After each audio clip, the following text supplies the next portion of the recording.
أعوذ بالله من الشيطان الرجيم. بسم الله الرحمن الرحيم.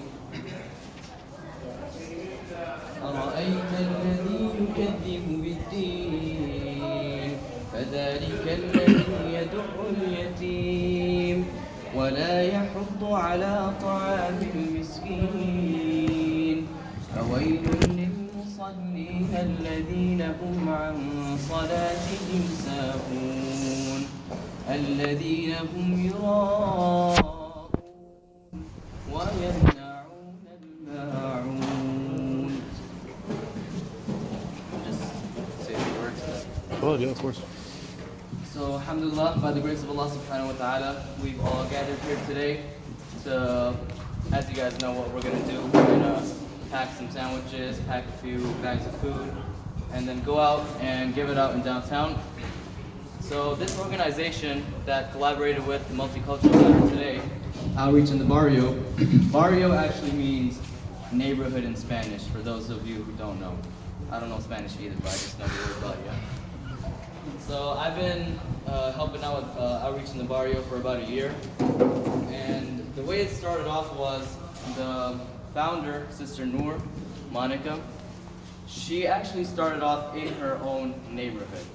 Her and one of her friends got together and they decided we're just gonna help out some of our friends that we know, maybe they don't have enough money, they don't have enough food, furniture, clothes, anything that they can help out with.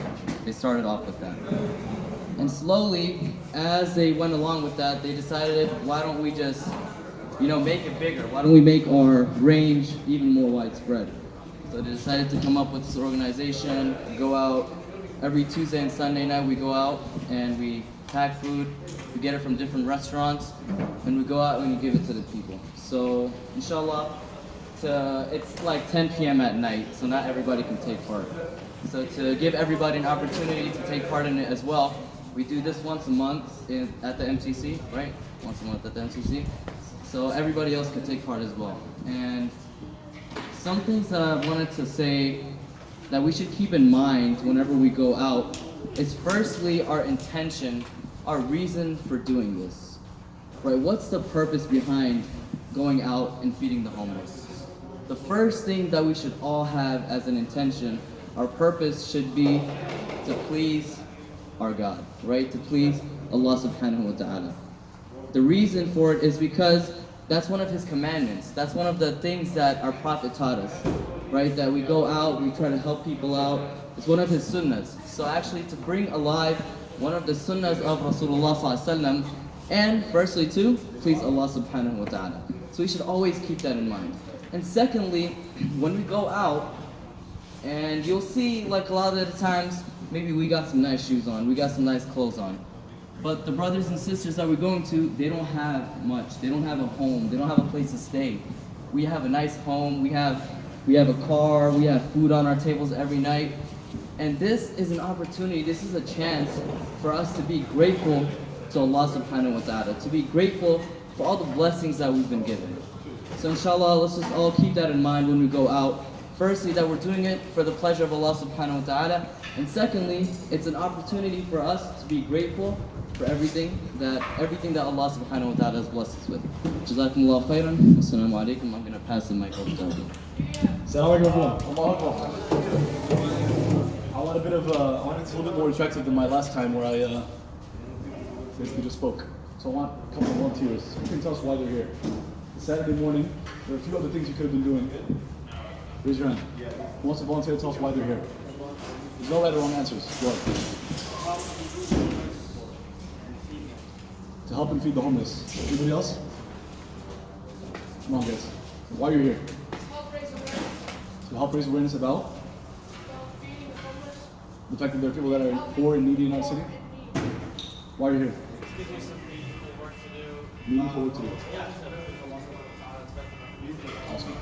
Is it more exciting than watching your favorite streamer on Twitch? That's what most people do Saturday morning, especially you guys age, right? Watching YouTube? I'm very proud of you guys. I'm very proud of you guys for being here. A couple of things I want to share, 2 quick points. One is I like history. Raise your hand if you like history. No? I'm nerdy like that, it's okay. Bear with me. Today's the last day of Black History Month, right? It's February. So I want to share something that's on the intersection of the poor and the needy and the homeless and Black history. One of the last things that Martin Luther King Jr. did, MLK, one of the last things he did in his life was a national campaign. Anybody know what it's called? Literally the last year of his life. What was he working on? National campaign. You can say it was a national hashtag, but there was no hashtag at that time. It was called the... That was a speech he gave a couple years before that. The last campaign he did, the last big project on the national level was called the... I said it's related to what we're doing today. Starts with a P. The Poor People's Campaign. The Poor People's Campaign. Nationally, he was bringing together African Americans, European Americans, Hispanic Americans, Asian Americans, Native Americans, everybody. If you were poor, which is like half the country or more, if you care about the poor, that should be the other half. They were all together marching on Washington. And they sat there for 6 weeks. They camped in, protested, marched. They said, we want everyone to know. We want, what did you say, awareness? We want the whole world to know, and the whole country to know what's going on. There are people that are billionaires, and there are people that are barely surviving. We want our government to know it's kind of their fault. Or at least, let's do something about this. He had a list of demands. He had a strategy to bring out a solution to poverty, and that was one of the last things he did before he was assassinated. The other point I wanted to bring, and there's beautiful, nice quotes. He says, we are here, we are poor, we don't have any money, you have made us this way, we've come here to stay until you do something about it. He also said, we believe the highest patriotism demands the ending of the war, because there's a war at that time, there's a war today, it's, the war machine. The ending of the war and the opening of a bloodless war to final victory over racism and, start to repeat, poverty.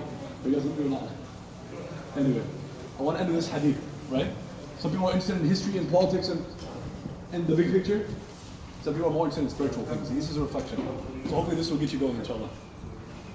The Prophet Muhammad sallallahu alaihi wasallam narrates, where he tells us that Allah will say on the Day of Judgment, O son of Adam, I was sick, but you didn't visit me. What do you think the companion said? Prophet is saying, on the Day of Judgment, Allah will say, O son of Adam, he talk to us and say, I was sick and you didn't visit me. What do you think what's the response? Allah says, I was sick and you didn't visit me. What goes through your head? How can Allah be sick? So the person will say in the Day of Judgment, me or you, we will say, Allah, visit you? You're the Lord of the worlds. You were sick. He said, didn't you know that this person was sick? If you had went and visited them, I would have been there. O son of Adam, I needed food. I was hungry. You did not feed me. Allah, you're the Lord of the worlds. What do you mean feed you? Like you feed us, we don't feed you. He said, you didn't know this person was hungry, you didn't feed them? Till the end of the hadith. I think you get the point. He goes through a list of things. The point is, serving other people, do it for yourself. You're more in need of the reward and Allah's pleasure than they are in need of the help. So that's why we're here today, inshallah. Assalamu alaikum.